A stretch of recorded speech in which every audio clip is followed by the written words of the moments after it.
Welcome to Part 2 of our ASP .NET Employee Manager series. In this video, we will design and code the login page using SQL Authentication. Let us begin.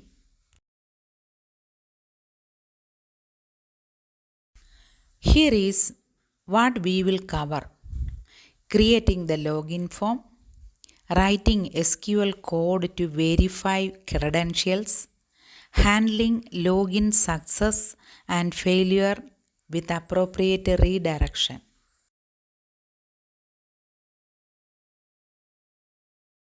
This is a basic example. In a real-world app, passwords should be hashed and stored securely. Always follow best practices for handling SQL connections and input.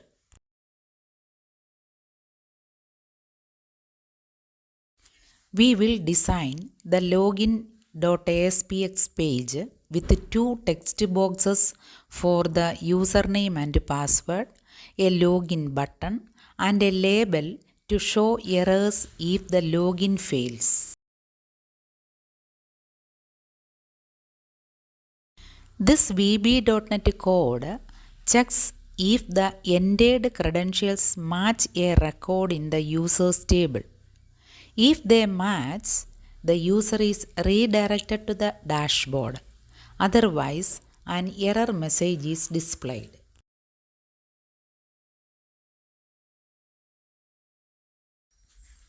This is a sample of our users table. We will check the login form input against these values in the database. Here is how the app behaves. A successful login takes the user to the dashboard. Invalid credentials show an error message below the login form.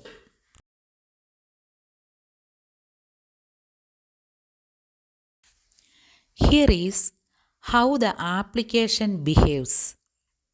A successful login will take the user directly to the dashboard page where they can access the main features of the application. If the user enters invalid credentials, an error message will appear just below the login form, clearly indicating that the username or password is incorrect. This simple validation ensures that only authorized users can access the system.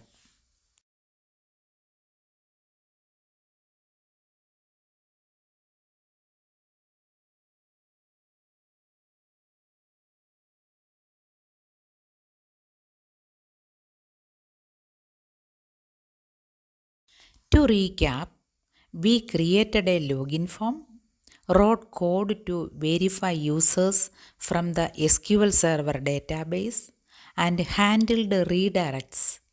In the next video, we will design the employee add form and save data to the database.